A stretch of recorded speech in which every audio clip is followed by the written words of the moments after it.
p.m. all the way to 7, top of the hour at 7 p.m. We give you the best sports. Remember today, we are kicking off, of course, we remember the EPL season 2025-2026. Kicked off yesterday at Anfield with Liverpool beating Bournemouth. Remember, TV47 is your new home of live English Premier League games, live Spanish La Liga games, live Bundesliga German games, live Italian Serie A games.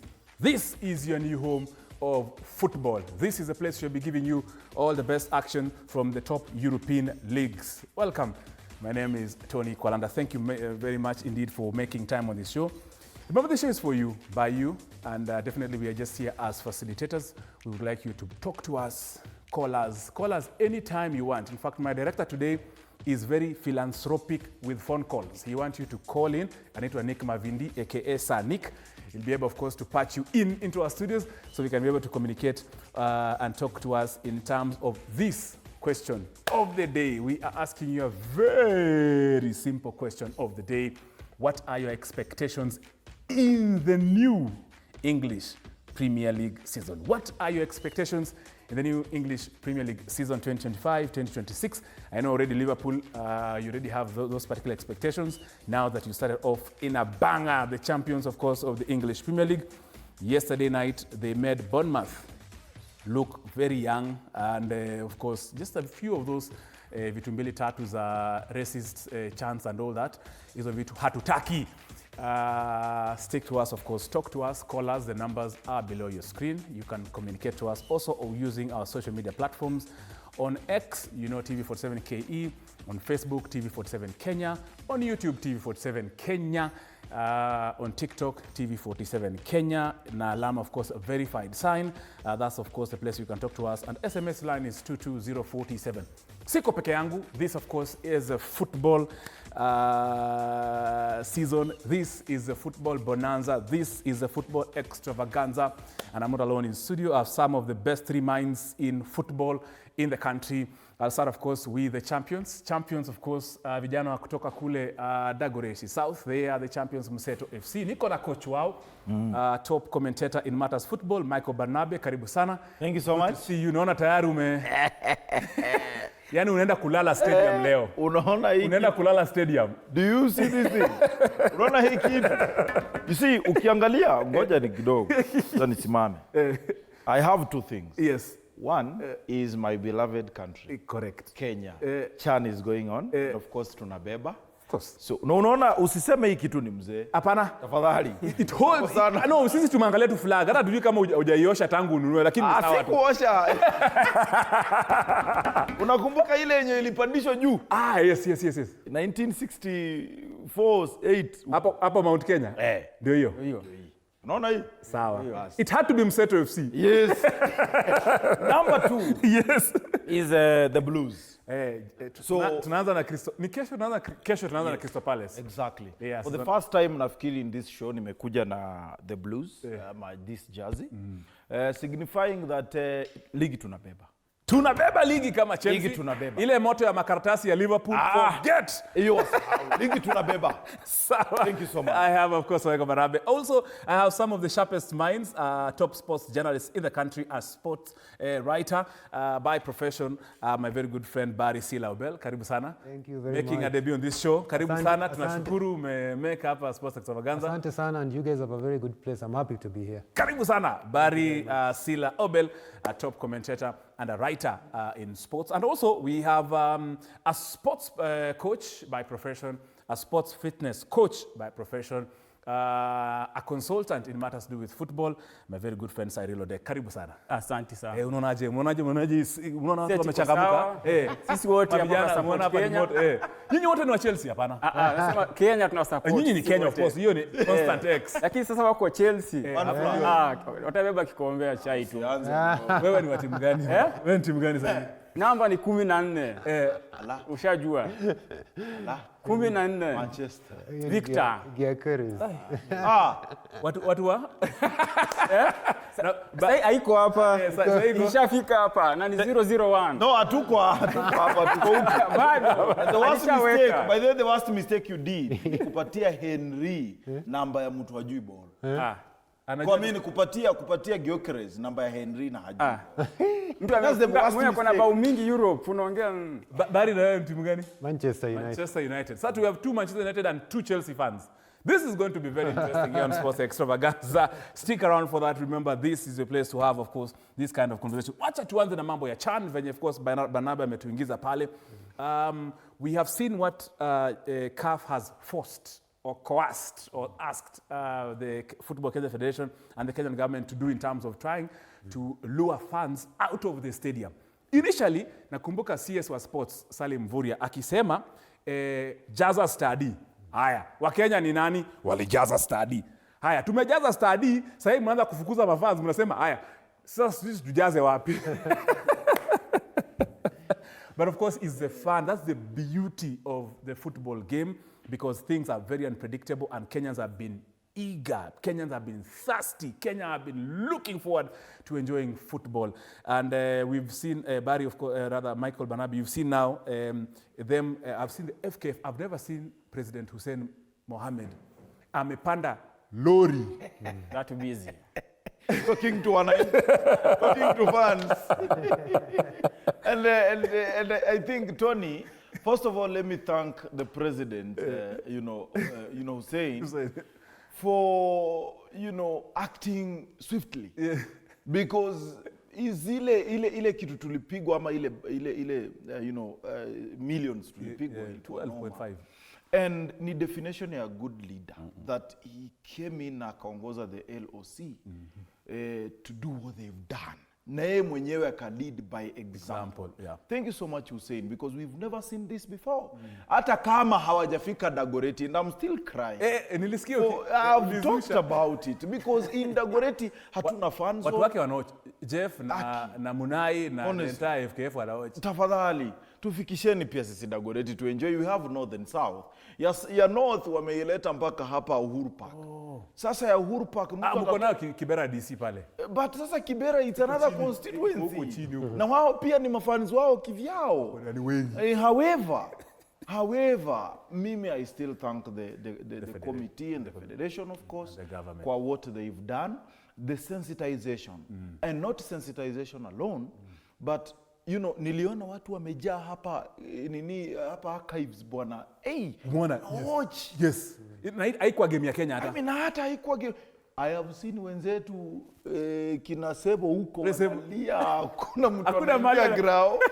Ai bwana, it's really wonderful how we've accepted that this CHAN is really ours, and the way the message is going out that tusichome. Yeah, tusichome. And I'm really waiting, and I'm hoping that of course Kenyans tushaitikia mwito, by the way. Yeah, because kama tumekubali na already, mimi nilikuwa nafikiri ni za Harambee Stars matches peke yake, but zimeendelea pia kwa hizo games zingine. Yes. Na tuko tu sawa, tu sawa. Mimi I'm happy watching at archives, watching at Uhuru Park huko, watching in Kibra, rather than maybe kujazana Kasarani, because it's all the same. Hatuwezi jaza wote. Yes, and thank you so much, the president. Karibu sana. Barry, of course yourself, wewe mtaa yako kuna mahali unaona Barnaba analia, they don't have a watch party zone.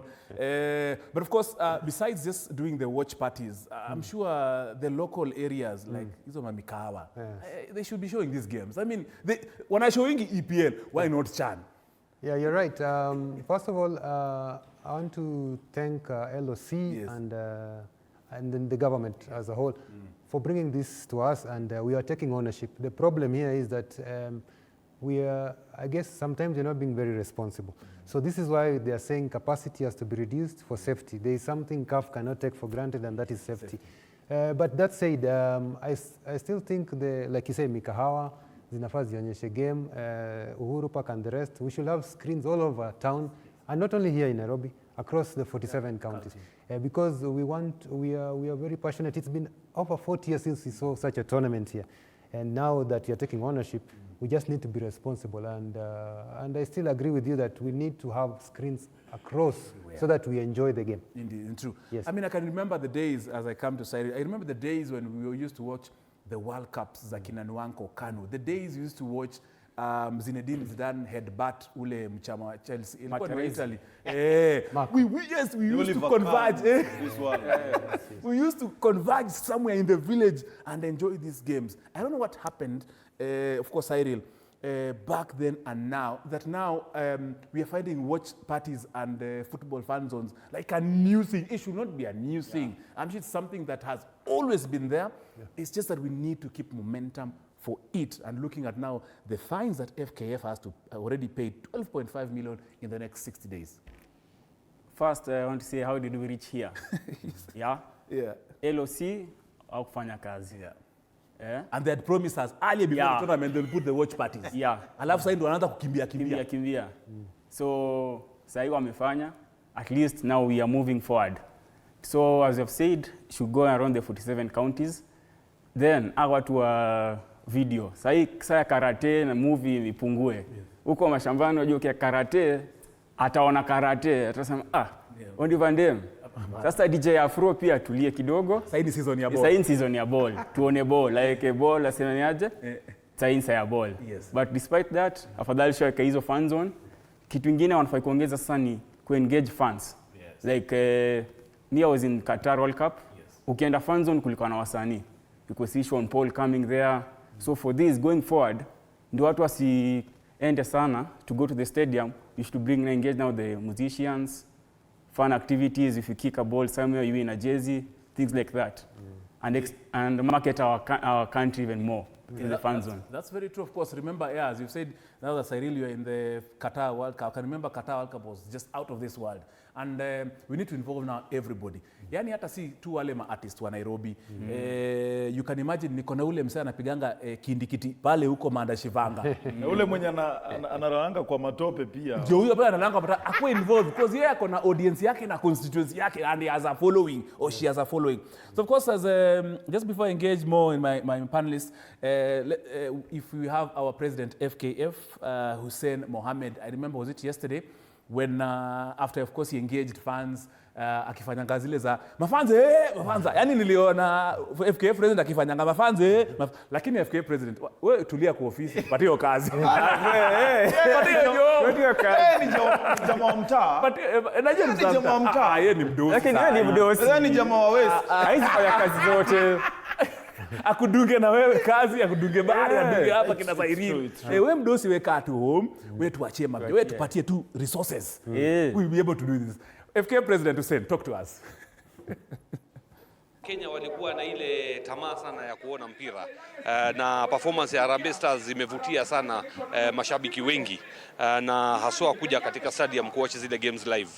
Na unfortunately katika hiyo harakati za kuleta mashabiki katika uwanja walikuja wengi zaidi na wengine hawakuwa na matikiti. So tumepata shida kubwa zaidi kwa sababu wengi wao waliweza kuleta vurugu kidogo wakavunja zile mageti na tumepata sanctions kutoka kwa CAF na madhumuni yetu kubwa saa hii ama ile our big intention objective na hizi roadshow ni kuhakikisha kwamba tumehamasisha mashabiki na Wakenya kwa jumla ya kwamba zile consequences ama ile adhabu tunaweza kupata kutoka kwa CAF itaweza kuharibia national team na pia ikaturegesha nyuma kama FKF. Fan zones zitakuwa na screens kubwa, zitakuwa na sound, kutakuwa na wachukuzi pale, watu watakuwa wanaweza kuwauzia bidhaa tofauti kama chakula and so on and so forth. Kwa hivyo ni mahali ya Wakenya kujumuika na kusherekea national team. Kwa hivyo jitokezeni kwa wingi katika zile fan zone, lakini kama hauna tikiti, tafadhali usije katika stadium kwa sababu utaletea Kenya shida, utaletea federation shida na utaletea Harambee Stars shida. Uhuru Park ile kwa karibu na CBD, Lakisama wale wa Ngomongo just behind Kasarani Stadium, Dandora Stadium hapo kuna fan zone, Utalii pale Stima Club kuna fan zone, Jacaranda Grounds hapo kuna fan zone, Kibera DC Grounds hapo kuna fan zone. Na mmesikia pia watu wa Dagoretti South wanalia through the Mseto FC coach, wekeni fan zone. Cyril hajatuambia anatoka wapi, Sila hajatuambia anatoka wapi, wanatuambia pia muweke fan zone. But of course I'm happy the county government of Nairobi has taken up that place, Apple Archives. Hapo archives tu mbele niliona hata wameweka mpaka viti. Hapo governor yenyewe, Governor Sakaja hapo umecheza kama wewe. And Barnaby, of course you've had FKF president. Yenyewe sasa kuna fan zones, and that's the new way. It should just not only be about CHAN. It should be about the Football Kenya Federation Premier League. It should be the National Super League. Should be the Women's League and other divisions. Yeah. And this, I think, they have proved that it is possible. And on their side as FKF. And Kenyans have proved that we love football. Wacheni kutuwekelea ati hatupendi ball. Sisi tunapenda ball. Because thousands were seated here in CBD watching football. Yes, and it was not Kenyan game. Na si ati ilikuwa Kenyan game. You know, they were here. What if ni Gor versus FC? Town itasimama. Goodness, come on. Maybe sina uwezo wa kufika kwenye stadium, but I can watch it here. So as you're saying, let it be, you know, overall, na ikat across. And I think this is something that tumeonjeshwa na lazima iendelee. And that's why I'm saying I'm so happy for the federation that they are doing this. But again, there's something you mentioned, that it should not only be Nairobi. Come on, I mean, Kenyans all over the country love this thing. In Kisumu, in Mombasa, maybe many cities. Let us introduce, you might not cover the whole country at once, but let us introduce this in the main cities. In those, you know, Mombasa, Kisumu, Nakuru, let us have at least one or two, because it is possible. And this is what will make Kenyans again wake up. na wapende tena soka. And tutaanza kuona our clubs in rankings, our national teams everywhere, and this is what we want. And I think it is high time that when now the football, you know, the Kenya Premier League is starting on 20th of September, please let us have at least one. Tuanze na hiyo 2-3, because hizi zikimaliza kuonesha zinaenda wapi hizi screens. That's the question. It should just now, this momentum should go forward towards 2027, Barry. I mean, we are hosting African Cup of Nations. Exactly. 2027. Yes. Hapa katikati kunaweza kuwa na kitu. We might even be having an athletics event, a big event. So tuanza kukimbia tena tuanze kuweka screens. Na Sakafa. Yeah, and of course, and Sekafa and all those kind of stuff. Barry, what do you think on that? First of all, I think this is a good dry run, this CHAN event. Yes. So far, so good in terms of organization. Maybe a few tweaks here and there that the organizers and security personnel need to look at. But this is a good dry run as we look 2 years from now, which is not far. AFCON is coming. But with that said, there are still more things that we need to do in terms of, like Cyril said, engaging the fans, spreading the gospel of the game across far and wide in the counties. But also, let us begin with our leagues. There's the WPL, like you said. The league is about to start, the Kenya Premier League, the National Super League, there's Sekafa, and there are a couple of other tournaments in between. And maybe let's not even stick only to football. There are other big events coming, including, by the way, the Kipkeino Classic maybe next year. Because not everybody can access the stadium. So because not everybody can go into that facility, how can you make sure the people who are outside get a taste of it? And this is why Hussein is pleading with the fans. Please don't come and spoil the name of the federation or the Harambee Stars. There are other alternatives. Go to like Uhuru Park, Ngomong and the rest, and enjoy the game. And I think this dry run, if it goes well, I think 2027 should be a cracker for us. But again, before maybe continues, let us also not run away from the fact that tunaumia kwamba only 27,000 people ndo watakuwa kwa grao. Harambee Stars needs us in every angle. Physically kwa uwanja. So hiyo kupunguziwa mashabiki kwa uwanja pia imetu affect kiplani, because watching on the screens it is okay for us, okay, but haitakuwa na impact, you know, kubwa maybe physically kwa uwanja na ile and the noise and you know the presence of Kenyans. So CAF pia wanafaa waone, jamani, tumejaribu kuweka mikakati, hata kama wametupiga fine hatujakataa, tumekubali, we accept our mistakes, and kukosea mara ya kwanza sio shida, kukosea mara ya pili ndio shida. At least watupunguzie now moving forward, maybe if we qualify for semis and finals, waone vile watafanya, wapunguze ama watuachilie tena turudi, na tunaahidi kwamba we will do necessary campaigns to make sure that fans watakuwa sawa. It's my plea to the CAF. Because half fans bwana, hiyo ni ngumu. 27,000 ni kidogo sana. Banabe najua unalia sana, but Cyril of course can weigh into that. Tulifanya makosa. We need to learn that mistakes were done and there are consequences for every action that we take, and that's why we are being punished. Cyril of course umesikia venye Banabe amesema CAF has now definitely woken our spirit back, yani ile orderliness. I have of course attended most international events and there is order. Kenya should not be an exception, and that's why we need to behave. Just before Cyril weighs into that particular concern and also weighs into our chances of actually qualifying into the semi-finals now that we're already in the quarters, wacha tumsikize chairman wa local organizing committee, my very good friend, people call him wanamuitanga ati huyo ni Hotawa kwa Landa. Wacha tumsikize bwana Nicholas Msonya about so far how they are with the tournament. Illegal elements whom we want to eliminate from football. So the tickets that are official are from CAF portal. Number 2, when you say what is the police doing to control the access of people getting into the stadium without tickets, when 1,000 people are mobilized and they run towards the police, and we have told the police don't use force, what do you want them to do? Because if fans are good enough in their manners, you come with your ticket, you enter the stadium, police will not harass you. But here we have told the police, don't harass anyone. We want the Kenyans to enjoy this game. So that's why the police are very, very, very soft this time. Games, we witnessed a lot of forgeries, we witnessed a lot of fake tickets being put into the market. So please only buy tickets from the official platforms that we have provided, or the official platform that has been provided, the official vendor of the tickets. Once the tickets are sold out, please watch the game from the comfort of your home or in your favorite social joint and cheer our national team from there. This is Sports Extravaganza. That's my good friend Nicholas Msonya, of course, telling fans muobey, mfuate sheria. Tafadhali tunawaomba sisi hapa kama Sports Extravaganza.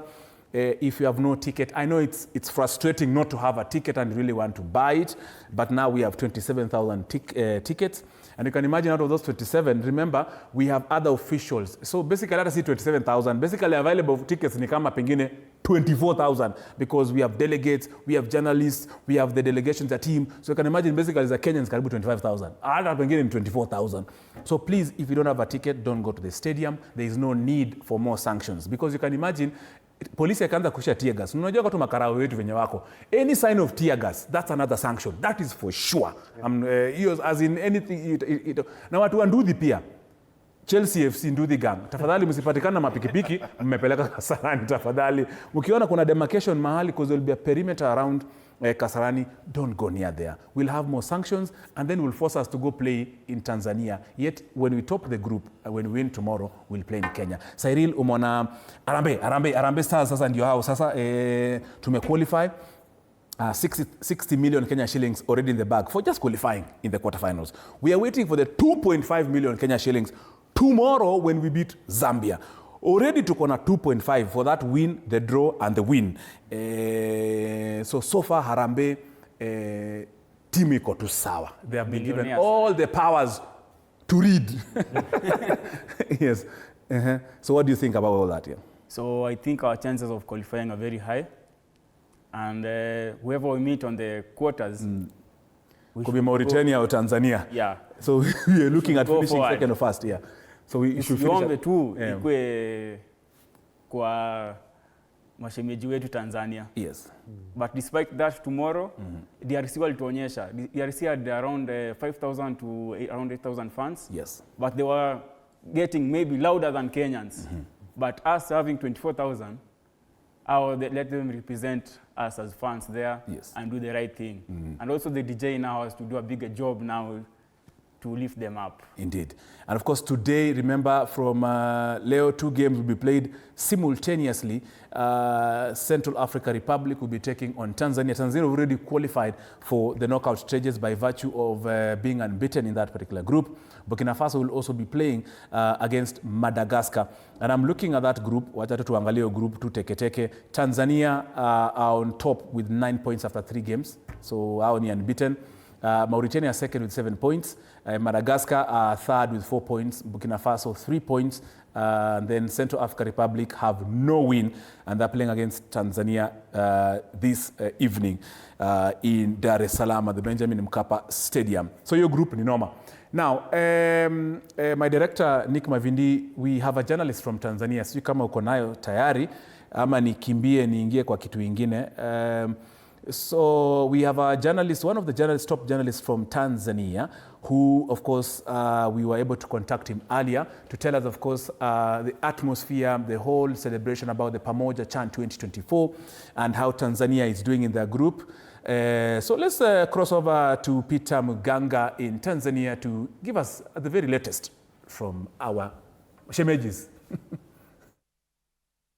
Thanks so much, TV47. And here in Tanzania, most of the people, they are eagerly waiting for the, I think this you can term as the last match between Taifa Stars and the Central African Republic. By the way, I would like to congratulate the performance of East African teams, including Taifa Stars, Harambee Stars from Kenya and Uganda, for the massive performance during this CHAN tournament. We have experienced a major support from fans across hosting nations, including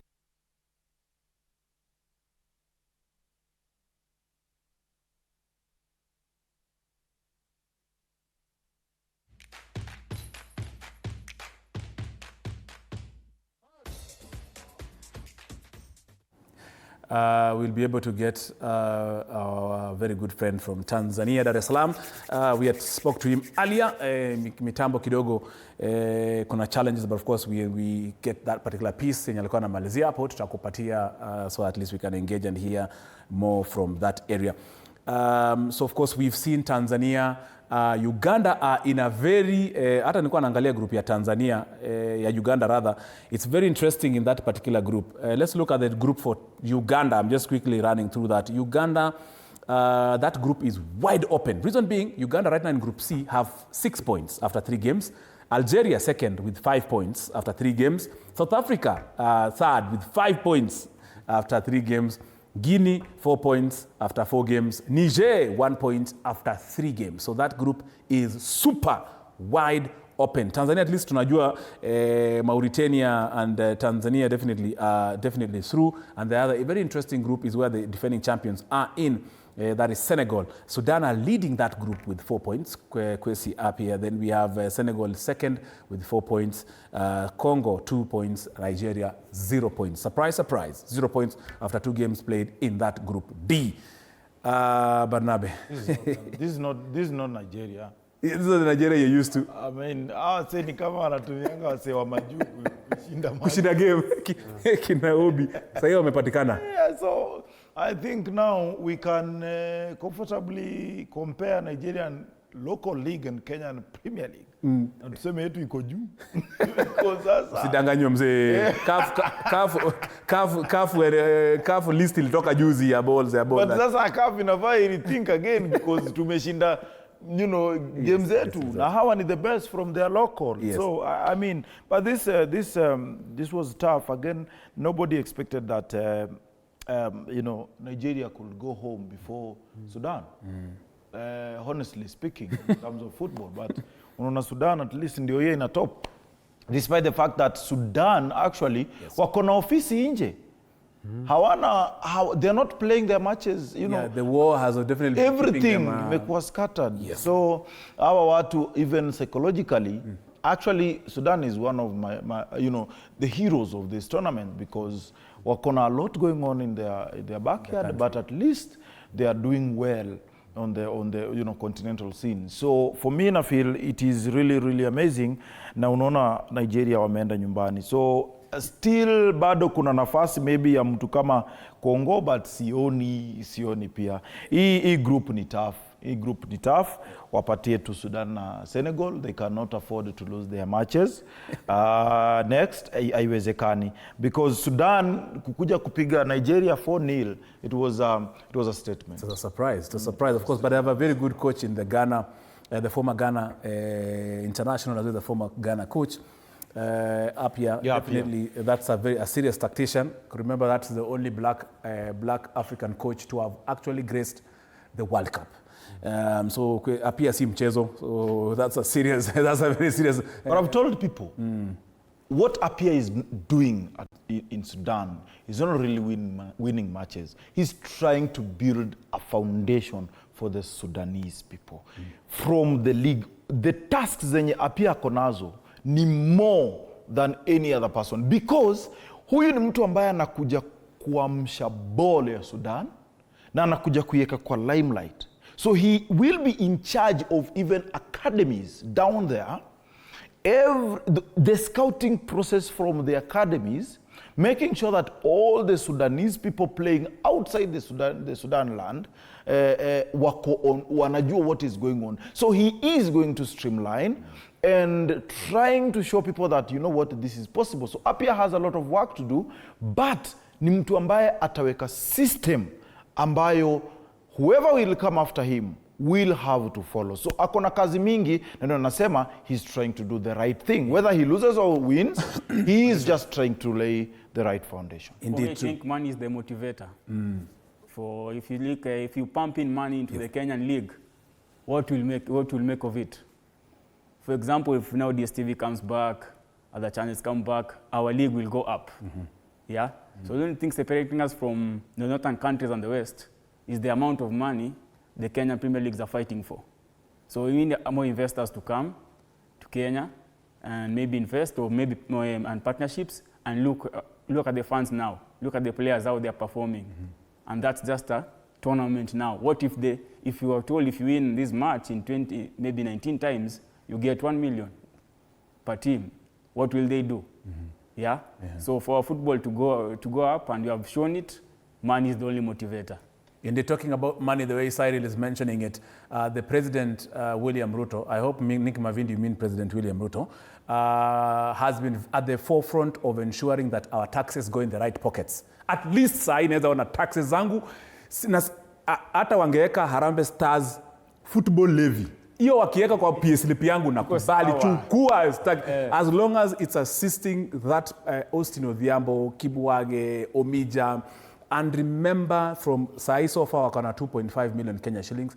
We are waiting for 2.5 tomorrow. They have already 60 million Kenya shillings. Presida, hebu tuwaambie wewe unatoanga wapi pesa ya Harambee Stars na umepanga aje kwa hii timu yetu? Mapili, tuko na mechi kati ya Kenya na Zambia pale Kasarani.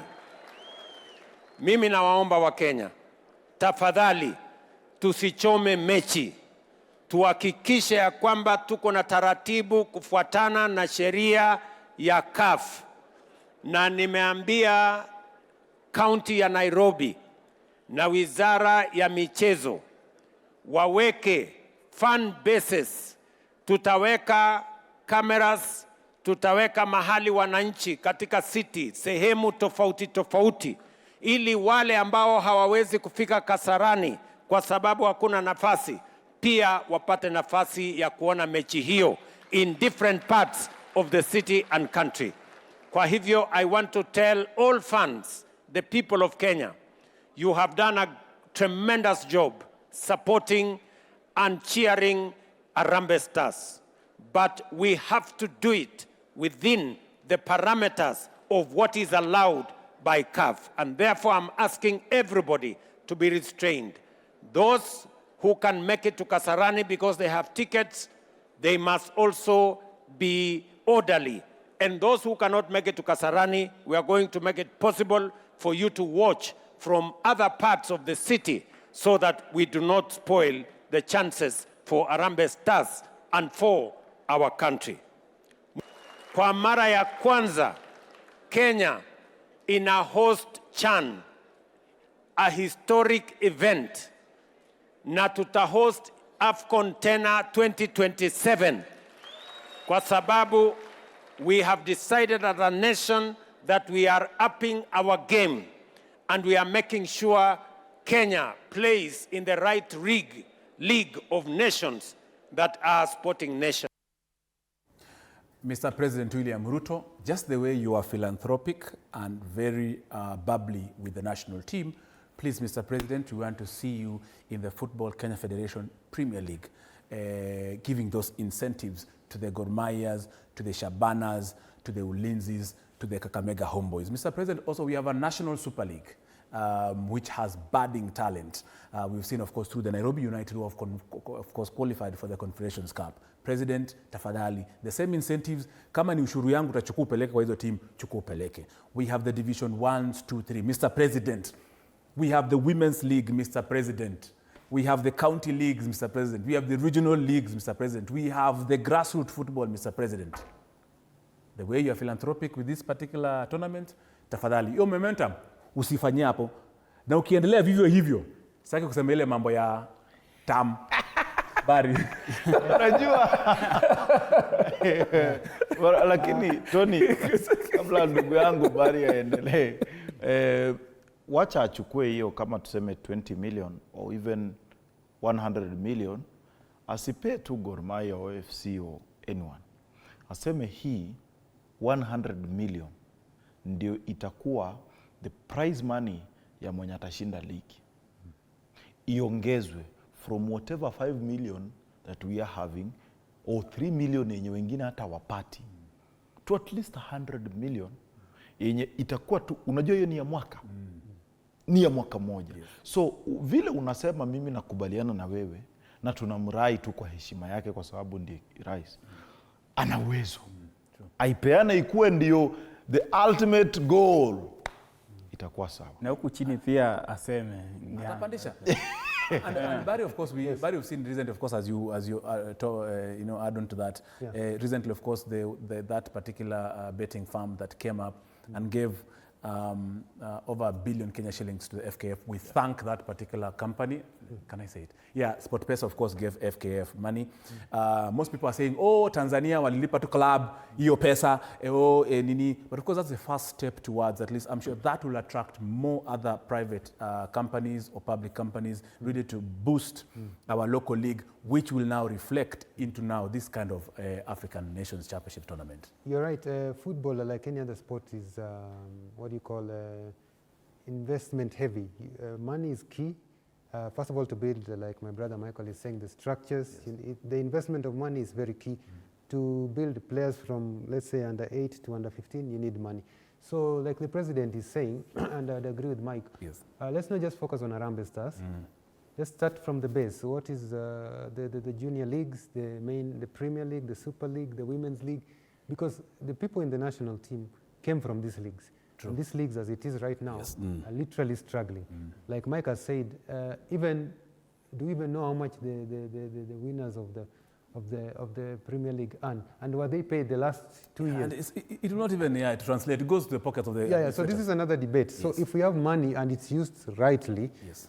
Through the structured processes, and then we have, of course, it has to be audited for, then I think we will not struggle. In fact, for me, I think the reason why Harambee Stars has been struggling is because there's not been right investments. If you've heard stories from the past from even some of the players, something as basic as getting ticket from your foreign country to come here is an issue. Something, they pay so little for, what do you call it, the money, the camp money. I mean, such things shouldn't arise when we are talking about a national team. So investment should start from the base, going all the way to the top. And it's a clarion call to not only the government, but also sponsors. People argued that SportPesa is the money when they calculated against 16, 18 teams for 10 years. It's little, but at least it's a start. It's a start because of SportPesa. At some point they were struggling. The last government had put some impositions. Now they are back, but it's also an encouraging call to each and every team.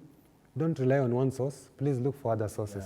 But what we are discussing here is how government can support more through more investment, but this investment has to go to the right places. Indeed, of course, and of course, as Cyril also weighs into that before we get into our Premier League game, I'm just getting a notification from our editor here, Eric, saying the Kenya Film, let me just read it. The Kenya Film Classification Board, KFCB, a state agency in the Ministry of Youth Affairs, Creative Economy, has been selected by Chan 2024 local organizing committee to screen the pamoja Chan 24 matches. Niko na simu ya Barak. Barak, habari yako? Barak, this is Sports Extravaganza. If you can hear me, or let me hear. So the KFCB has been selected by Chan local organizing committee to screen pamoja Chan matches scheduled for tomorrow. So hapa wanasema screening of pamoja tomorrow, that is on Sunday. It will be at the Safari Rally Grounds in Kasarani. Wale wanakumbuka that spectator special stage ya Kasarani, iko tu nyuma ya Kasarani. That's where KFCB will be having huge screens. The Safari Rally Grounds in Kasarani is another place where wale watu wetu wa Thika Road, wale wa Ngomongo, wale wa kutoka Kariobangi, wote, you can be there. So tafadhali, we've been requested to spread that message, and that's a call to spread that message. But pia LOC, mkipatia watu wengine biashara pia kuspread message. Pia sisi TV47, Radio 47 na Digital 47, tuko na watu wa kupiga shughuli. Tuko na platform ya kuspread your message. Msikalishe hizi vitu kwa mtu mmoja. Tumkalisha kwa mtu mmoja, tasikia waru, tasikia vibaya na tasikia poa. Kweli? Cyril. Nika mtu wa mashamba huko Migori. So I'll be urging my governor. Yes. And nani bwana mama Her Excellency no. Chilo. Oh, Chilo, yeah, okay. Migori. Oh, Migori County, sorry. Yeah, so they have to do something. So to put screens. Yes. And to now entice guys now to come to watch. And spread it to everywhere, yes, even to our neighboring Homa Bay and the rest. Yeah. So as per now, as the screens are showing up, yes, at least now we should now take advantage of the marketing. Yeah, marketing our players so that they can get teams abroad. Yeah. Not taking them to Lebanon where there are fights. Yeah, or taking them somewhere else. Yeah. So as per now, so it's a team, it's a fresh start. Let's make it happen. All of us as fans, as the federation, as Kenyans. Very true indeed. Sasa mnajua kwamba Chan, it's a pamoja initiative. It's co-hosted by Kenya, Tanzania, and Uganda. And this is just a warm-up of the Africa Cup of Nations 2027. For sure, it will be happening in these two lovely, three lovely East African nations. And remember also, there is another new stadium coming up known as the Talanta Sports City. Wale watu wa Ngong Road pale, wale wanajua ile Jamhuri Showground, is a huge sports facility, 60,000 capacity seater. But for sure, be prepared that it will only be 40,000 capacity wakati wa Africa Cup of Nations. Hiyo nawaambia tu mapema, msifikie mtaingia wote 60. Of course, we've seen from what we are also experiencing at the moment. So to behave na to watch his game Tao, Uhuru Park, Jacaranda, Stima Club, Ngomongo, pale Safari Rally Grounds, and also your local clubs will be showing. Mimi nikienda kwa club yangu nipata ya mwonyeshi game takosana. Na hivyo ndo nitawaletea ule jamaa wetu wa ule kanjo nitwanga Mosiria akuja wafunge. Lakini if their church is showing it, kuna church our previous game after the service waka stream live the game. Makanisa pia ball haina boundary, haina PG. Haina scenes mbaya, ball ni ball tu. Lazima break time waoneshe neno. Yeah, the church has to change. After football, you can even actually interrupt your sermon and just show football game. Let them enjoy. Banabe, unaona exactly, because football haina rangi, haina ukabila, haina ya mwenyewe. Football ni kila mtu, anyone can enjoy football at any time. Yes. And that's very true. Remember, this is Sports Extravaganza. Unaweza tupigia simu ukipenda, namba ziko pale chini. We've been sharing about Chan 2024. It's a tournament with us here, and now we are getting into the knockout phase of this particular competition, and it's an urge for the governors. Tulifanya devolution conference last week. Ilikuwa kule Homa Bay. Now, if all the 47 counties can converge in Homa Bay, why not all those 47 counties to have at least one? Yani, you as a county government, muko na budget ya pesa. Si muweke screen, si muko na viwanja, si muko na places mnaweza weka hizi vitu. Ni nini nawasumbua? Muko na resources. Put people together. That's a campaign strategy nimekupatia ya bure. Hata sitaki nikulipishe. Weka screens, weka vitu zako pale, advertisements zako pale. Enda ongea na wananchi before game. Weka ma-artist. Even unaingia kura 2027 unachukua kitu tena mara nyingine tena. Nimekupatia free of charge. Exactly. I mean, county governments, please. Football unites. and that's the only way. Usitegemee tournament twende tupiganie vikombe. Weka screens tukue tuna watch ball. Nimekupatia free advice. Football is devolved. Football is devolved. Usikie tu ya Ruto peke yake president wetu. Kabisa. So right now we are shifting gears kidogo, tupigie simu tukienda kwa English Premier League. We are showing Bournemouth Burnley versus Tottenham Hotspur. Tony, wacheni tukemee Gor Mahia kidogo bwana. Hizi signings za Gor Mahia. Shida yako ni si wako na pesa. Bwana hawa jamaa. Fair play. Sasa wengine watachukua kinani. Wana light note. Wanataka ende Lebanon. Wacheni hizo bwana. Yaani Gor kushinda Lebanon. I'm not happy bwana, watu wa Migori. Wacheni hizo bwana. Hii signing kwanza na fujo, inarudi na fujo. Last week my friend. What is wrong with you? Light note. Supply demand. Free market. Mlikuwa wapi? Unangoja Gor inunue ndio mwanzo kupiga nduru. Ungenunua pia Gor Mahia ipiga. Bwana wacheni sasa kina police mwende international wacheni na local. FC tuende international sasa. Twende chukue nani bwana Okelo wa Uganda. Jamaa wanachukua 9 players in the national team. Or shall be sued. That will be good. That will be good. Cohesion itakuwa easy. Wakienda from club to national team, cohesion inakuwa saa rahisi. But ukumbuke itakuwa ni cohesion na millionaires. I don't know how you manage those egos. Those are 9 egos we are looking at managing there. This of course is Sports Extravaganza. Tupigie simu, namba zetu ziko pale chini. Nimeambiwa na Nick Mavindi, my director, na producer wangu Kimanzi Boniface kwamba tunawapatia namba pale. Please changia kwa issue ni yako. Sisi tusiongee sana. Najua nikiwaachia hapa kina Cyril na Barry na Michael waongee, hamtakuwa na time, but lazima niwachunge kwanza ndio pia nyinyi muongee. So right now we're shifting gears. In the next about 7 minutes or so, we shall be going to the Tottenham Hotspur Stadium, where we have our highlight game of the English Premier League this particular Saturday, where TV47 and Sporty TV will be bringing to you live right where you are the game between Tottenham Hotspur and Burnley. Ni game kubwa sana. Remember, Tottenham Hotspur are the UEFA Europa League champions. Though walipigwa kwa Super Cup na PSG juzi. Then of course newly promoted Burnley. Kawaida unajuanga venye team Barabe, timu zinakujanga kutoka kuchini zimekuja na moto. How do you see this fixture? For me, I think it's not a big one for Tottenham. I have predicted that Burnley will be relegated together with Brentford and Everton. This early. But pole. Sasa nini? Prediction yako mayake. But and of course remembering also Liverpool yesterday. Exactly. Both have played 5 times. Yeah, Tottenham Hotspur and Tottenham, yes, and Burnley 5 times. Tottenham imewapiga mara 4. Burnley wamepiga mtu mara moja tu peke yake.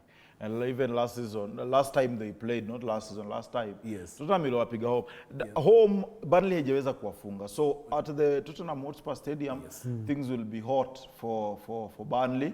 Nafikiri watatoa ndani, and every big team, though Tottenham is not a big team, every big team is trying to make a statement. Mara ya kwanza. Tottenham is not a big team na Champions League. Which team? But though it is better than Manchester. Walisema 14. Bigger than Man U and bigger than Arsenal. Yes. Which team? Yeah? Which team is Tottenham is bigger than Man U and big. Walking into 2025-2026, yes. Manchester United is a small team. Club. Yeah. Small club. Sababu wamewin kitu, Man U hawana na Arsenal hawana. It's a fact. Iko na Emirates. It's a fact. But because yesterday, you remember Liverpool beating Bournemouth. Yes. And it was a scary thing, of course, at that particular draw. Yeah. And then there was that incident where Semenyo racist chants. Yes, and then I remember there was that 20th. Yes, for Diogo. Remembering Diogo Jota. Yes, the season has started with a bang. We saw Liverpool's intention is clear. They want to make a statement by repeating or defending their title. It's not going to be easy. A lot of teams have invested heavily. I'd say the top 5 of the traditional top 5 have invested very heavily. Yes. But from what I saw also, I think Liverpool should be very worried about their central defense. Yes. One is getting